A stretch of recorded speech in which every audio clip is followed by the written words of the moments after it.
साथियों, पहले मैं आप तमाम लोगों को अभिवादन पेश करता हूं। 16 सितंबर को मैंने पहली बार हथियारबंद संघर्ष का विराम प्रकट करते हुए स्टेटमेंट जारी किया था और उसके बाद गढ़चिरौली, माड़, पूर्व बस्तर के साथियों ने भी वहां से हथियारबंद संघर्ष को छोड़ने का निर्णय पर वे लोग भी स्टेटमेंट जारी किए हैं।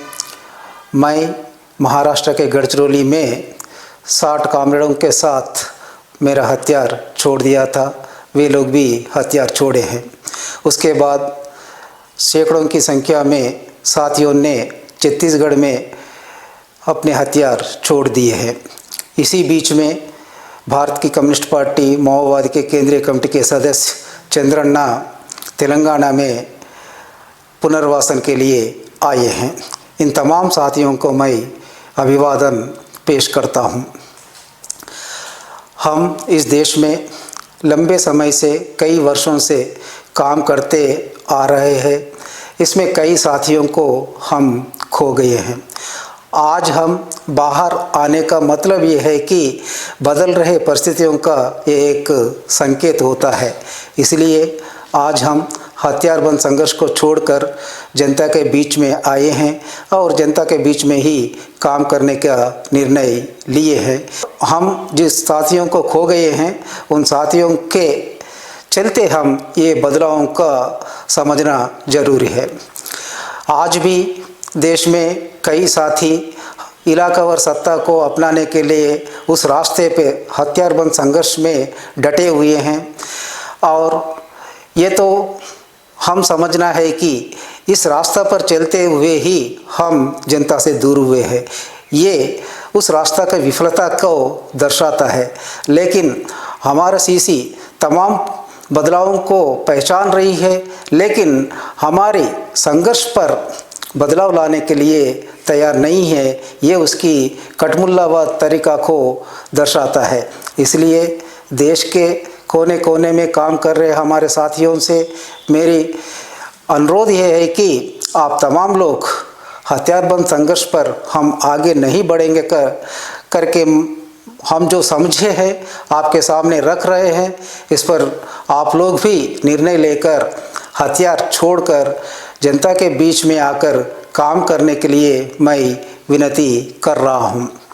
हम हथियार छोड़ने पर कुछ लोगों ने हमें निंदा करते हुए अलग अलग प्रकार का दुष्प्रचार कर रहा है। गद्दार, नहीं तो कोवर्ट, ऐसा शब्दों का प्रयोग करते हुए निंदा कर रहा है। इसका मैं सरासर खंडन करता हूं। मेरे से पहले कमरेड रूपेश ने भी बहुत विस्तार से इस पर बात किए हैं, इसलिए मैं दोबारा उसमें जाना नहीं चाहता हूं। आज परिस्थितियां बदल गया है, इसलिए मैं आप तमाम साथियों से अनुरोध कर रहा हूं कि आप हथियार छोड़कर जनता के बीच में आइए। कानून के तौर पर हम जनता के बीच में रहते हुए काम करेंगे। और इसी अवसर पर मैं तमाम देश के बुद्धिजीवियों और जनवादी प्रेमियों और मुख्य रूप से आदिवासी हितैषियों से अनुरोध कर रहा हूं कि हम जो निर्णय लिए हैं इस निर्णय को आप समझिए और हमारा समर्थन कीजिए। जिन लोगों ने हथियार छोड़कर आने के लिए तैयार है, जिन लोगों ने जनता के बीच में काम करने के लिए तैयार है, आप लोग मेरे संपर्क करने के लिए ये नंबर मैं बता रहा हूँ। इस नंबर पर कांटेक्ट करने से हम आपका राय जान सकते हैं, आप आ सकते हैं।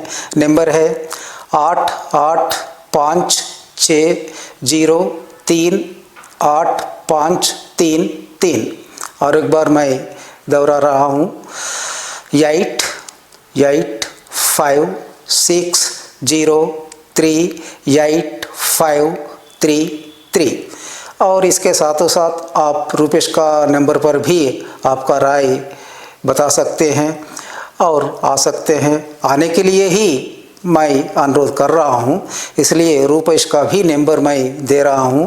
उनका नंबर यह है कि 6267 3816 और एक बार 6267138163।